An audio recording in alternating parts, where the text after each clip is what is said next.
Friends, welcome back to my channel. और आज की कहानी है एक मूर्ख औरत की और उसके सीधे साधे पति की। ठीक है, तो वह एक लकड़हारा था जो कि बहुत ही भोला भाला था। उसकी बीवी उसको जैसा कहती थी वो वैसे ही कर देता था। आगे पीछे कोई था नहीं, ना माँ थी ना बाप थे, तो बस मियाँ बीवी दोनों ही रहते थे। तो जो लकड़ी काट के जंगल से लेके जाता था उसको बेचने के लिए, तो एक बार क्या हुआ कि खरीदार आया एक खरीदने के लिए। तो उसने पूछा, भाई आप लकड़ी कितने में दोगे? तो उसने बोला, मैं 5 आने में दूंगा ये लकड़ियाँ। तो उसने बोला, 5 आने नहीं, मैं इसके 1 आने दूंगा।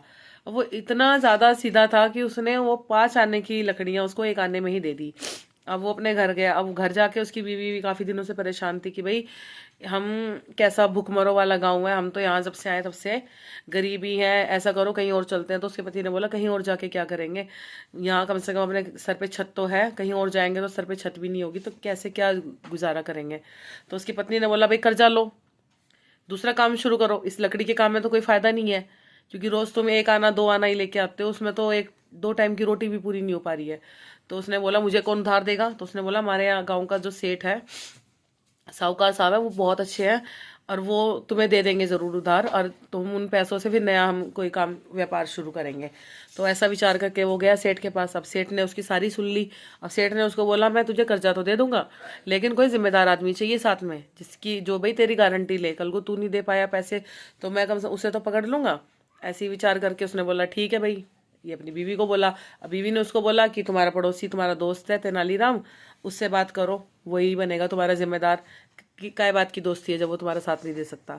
तो उसने अपने दोस्त से कहा सारी बातें। उसके दोस्त ने कहा कि ठीक है भैया, मैं तुम्हारा साथ दूंगा, और लेकिन मैं ये कह रहा हूँ, तुम इधर उधर के चक्करों में क्यों पड़ रहे हो? जब तुम्हारे पापा ने कभी, तुम्हारे बाबा ने कभी ये काम नहीं करा व्यापार वाला, लकड़ियों का काम तुम्हारे पापा करते थे, लकड़ियों का काम तुम करते हो, कोई दूसरा काम करोगे तो कहीं नुकसान ना हो जाए। मैं तो बस ये कह रहा हूँ। कह रहा, नहीं, मेरी बीवी ने कहा हम दूसरा काम शुरू करेंगे और तुम चलो। तो वो गया उसके साथ। सेठ ने उसके दोस्त की जिम्मेदारी पर, तेनालीराम जो पंडित जी थे उनकी जिम्मेदारी पर उसको कर्जा दे दिया। अब कर्जा दिया उसको, सब बहुत अच्छे मिले, सब ने उसको खूब समझाया, भाई ये चीज़ ऐसे नहीं करो, ऐसे नहीं करो। और फिर उसके दोस्त ने भी उसको ये गाइड करा कि भाई ऐसा करो, तुम्हें अगर व्यापारी करना है तो मेरे 2-3 मित्र हैं, तुम उनके साथ रहकर कुछ समय काम कर लो, और इससे तुम्हें व्यापार करना आ जाएगा, पता लग जाएगा कैसे क्या होता है, और इससे तुम्हें थोड़ी इनकम भी हो जाएगी, क्योंकि भाई तुम उनके यहाँ काम करोगे तो सीखोगे भी और तुम्हारे कुछ मिल भी जाएगा। लेकिन उसके दिमाग में तो उसकी बीवी ने ये भर दिया था कि नहीं, अब तो हम सीधा व्यापार करेंगे, कुछ सीखे साखेंगे नहीं। ठीक है, अब उनको इतनी ये चीज़ थी। अब क्या करा, पैसे ले लिए। अब उसकी बीवी ने बोला, अब उसने बोला, अब ये बता भाग्यवान, अब करें क्या? पैसे तो आ गए, अब बिजनेस क्या करें, व्यापार क्या करें, मुझे तो कुछ आता नहीं लकड़ी काटने के अलावा। अब उसने कहा कि ऐसा करते हैं, आप है ना अपने गाँव से है ना खेतों की फसल मत खरीदना, बाहर के किसी किसान की फसल खरीदना, फिर उसको शहर जाकर बेचना। अब ये भी उसने मूर्खता दिखाई, उसकी बीवी ने हर पल हर जगह मूर्खता दिखाई है। व्यापार के लिए पैसा लेना, मतलब उसको ये नहीं बोला कि तू सीख ले समझ ले उसके बाद व्यापार करियो, नहीं। और अब भी उसको ये सलाह दे दी कि अपने गांव में से किसी की फसल मत खरीदना, बाहर किसी से खरीदना। अब उसने उसने उसकी बात मानी, वो बोला था, उसने उसकी बात मानी, अपना दिमाग तो चलाया नहीं उसने। तो बाहर, गांव से बाहर किसी की फसल खरीदी, सारे पैसे दे दिए उसको, जो जो भी उसको धन मिला था कर्जे के रूप में, वो सारा देकर ले आया। तो उसने अपने घर ले आया, घर रख दिया। अब उसने बोला कि ठीक है, कल इसको बेचेंगे। अब जैसे सुबह उठा, उसने देखा कि वो सारा गेहूं खराब था, उसमें कीड़े लगे हुए थे। अब उसने अपनी बीवी को बुलाया। बीवी ने उसको बोला कि ये क्या करा तुमने? कह रहा, तुमने तो कहा था गांव से बाहर जाकर खरीदना और हम बाहर जाके बेचेंगे। नुका, मैंने कहा था तो थोड़ा देख तो लेते कि कैसा गेहूं ले रहा हूँ कैसा नहीं ले रहा हूँ। हे भगवान, इससे अच्छा तो हम अपने गांव में से ले लेते, कम से कम पता तो रहता कि किससे लिया है किससे नहीं लिया। कह रहा, मुझे तो याद भी नहीं है मैंने किससे लिया है, ना मैंने उसका कुछ पता वता लिखा। अब भैया फिर माथा पीटते रह गए। अब थोड़े दिन फिर उसका दोस्त आया, उसके दोस्त ने भी उसको समझाया, भाई ये क्या कर दिया तुमने, इससे अच्छा तो तुम अपने गाँव में से ले लेते, और करना ही था तो थोड़ा पूछ पाछ लेते, तुमने तो अकेले ही ये काम करा, अब बताओ। फिर उसने बस ये बोला कि मैंने इसीलिए कहा था कि जो काम तुम्हें आता है वही काम करना चाहिए, दूसरे काम में ऐसे हाथ फैलाओ, मतलब पैर फैलाओगे तो ऐसे ही नुकसान हो जाएगा। अब क्या करूँ, जमींदार आ गया, जमींदार बेइज्जती करने लग गया कि भाई मेरे को मेरा पैसा दो, मतलब बेइज्जती इन द सेंस बस पैसे मांग रहा था वो, ज़्यादा उसने अपशब्द नहीं बोले क्योंकि वो सही था, जो जमींदार था। अब पुजारी ने बोला, भाई उसके दोस्त ने, कि भाई मैं ही दूंगा, मैंने जिम्मेदारी ली है अपने दोस्त की तो मैं ही दूंगा पैसे। तो इतना कहना, उसने फिर 2 दिन का टाइम मांगा। भाई मेरे पास इतना धन तो एकदम है नहीं, बाकी आपसे 2 दिन का समय मांगता हूँ, मैं अपने चाचा के लड़के से उधार ले आऊँगा, मैं आपको दे दूंगा। अब बताओ गलतियाँ किसकी और भुगत कौन रहा है। तो अब उसकी बीवी ने बोला, उसकी बीवी ने उसको बोला कि ये भगवान अब ये क्या हो गया, अब क्या करेंगे। उसने बोला तुम्हारी बात मान के गलती करी, इससे अच्छा तो मैं लकड़ी काटता, वही सही था। अब वो गया लकड़ी काटने के लिए, जैसे ही एक पेड़, चमत्कारी पेड़ के पास पहुंचा, जैसे उसने लकड़ी काटी, काटने के लिए जैसे मतलब हथौड़ी लगाई, ऐसे ही वन देवी प्रकट हुई। वन देवी ने उससे वही बोला कि तुम पेड़ मत काटो, तुम्हें जो चाहिए वो मैं तुम्हें दूंगी। तो उसने बोला ठीक है, क्या मांगू क्या मांगू। उसने बोला मुझे राजा बना दो। नहीं नहीं नहीं, मुझे ये दे दो। नहीं, उसने कई सारी चीज़ें बोली, लेकिन वो डिसाइड नहीं कर पाया उसे क्या चाहिए। तो उसने बोला कि आप थोड़ी देर रुको, मैं अपनी बीवी से पूछ के आता हूँ मुझे क्या चाहिए। वो भागा भागा गया बीवी के पास। बीवी ने उससे बोला कि अरे मूर्ख, ये बोलो उससे कि हमारे को इतना धन दे दो, इतना धन दे दो कि हमारा घर सोने से भर जाए। तो वो गया भागा भागा, उसने बोला, वन देवी मुस्कुराई। तो उसने कहा तथास्तु। अब कह रही जब तुम अपने घर चाहोगे तो तुम्हें धन मिलेगा। वो गया घर, उसने देखा धन का ढेर लगा है, सोने के अशर्फियों का ढेर लगा है। और तब उसकी बीवी ने उसको बस ये बोला था कि ऐसा करो, तुम्हारे दोस्त ने तुम्हारी बेइज्जती करी है ना, तुम उस, वो जो है ना चौधरी साहूकार है, उसके पैसे लो और उसके मुंह पे मार के आओ। मुंह पे मार के आने का मतलब था ये था कि उसको देकर आओ। उसने क्या करा, वो गया, उसने पोटली उठाई और उसके मुंह पे मार दी और उसको बोला कि ये पकड़ अपने पैसे। तो वो कह रहा ये क्या बदतमीजी है। तो कह रहा बदतमीजी क्या है, ये तो तुम्हारा धन है, कर्जा है, लो अपना। तो कह रहा ये क्या तमीज होती है इस पैसा देने की, तुमने लिया तो बड़े इज्जत से था, दे कैसे रहे हो, और आया कहाँ से तुम्हारे पास इतना पैसा। वो कह तुम्हें इससे क्या मतलब है, तुम अपना पैसा पकड़ो और अपना रास्ता बनाओ। मतलब ये और वो उल्टा सीधा उसको बोल के बदतमीजी करके उसके साथ आ गया। अब उसको गुस्सा तो आया, लेकिन अब क्या करे, कोई बात नहीं, छोड़ दिया। अब थोड़े ही समय में उसका बन गया, उन पैसों से महल बन गया, नौकर चाकर रख लिए।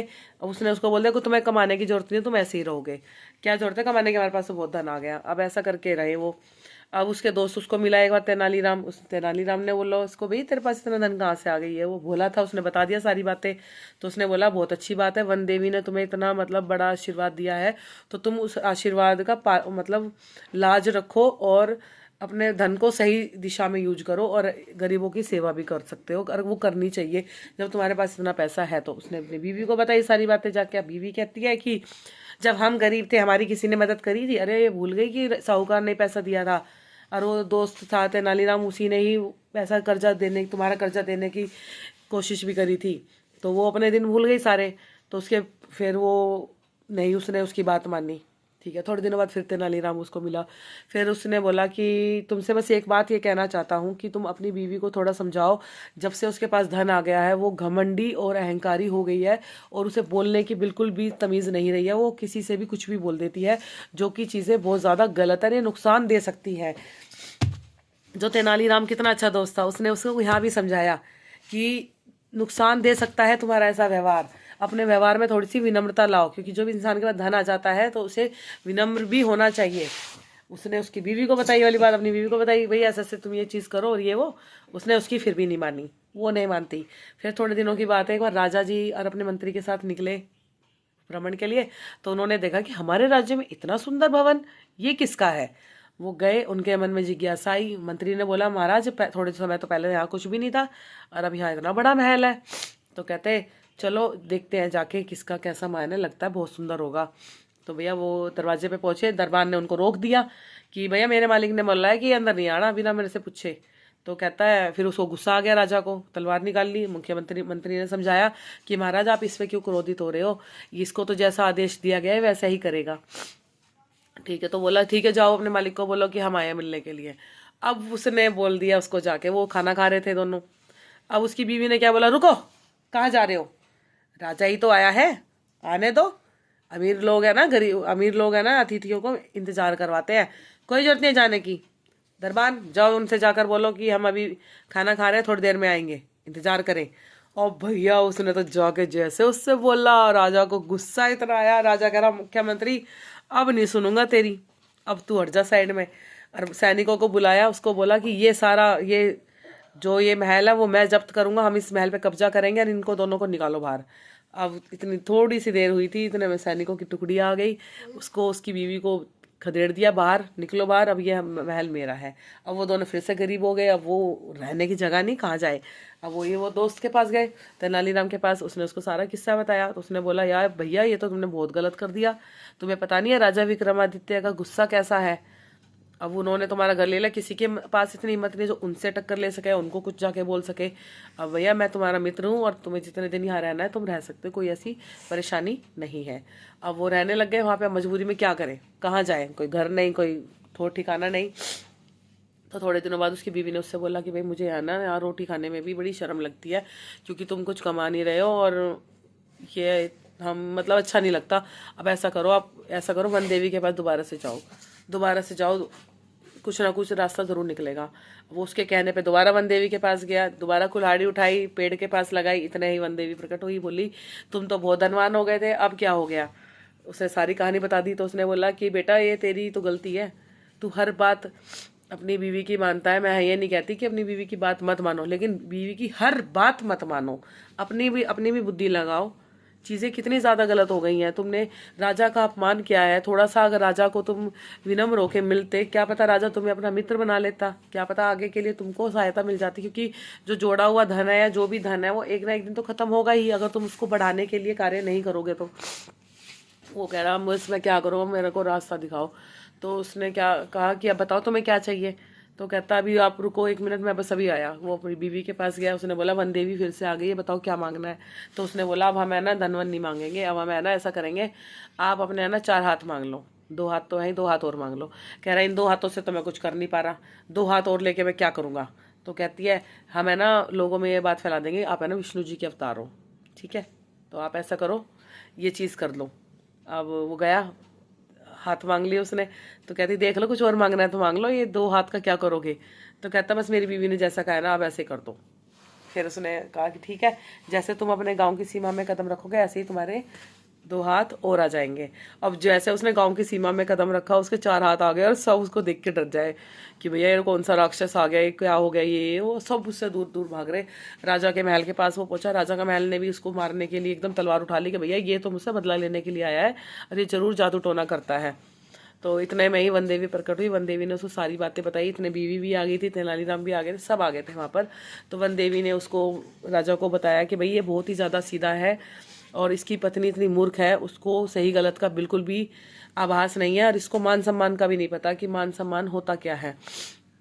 तो जो गलती है इसकी बीवी की है, लेकिन आप इसको सजा मत दो।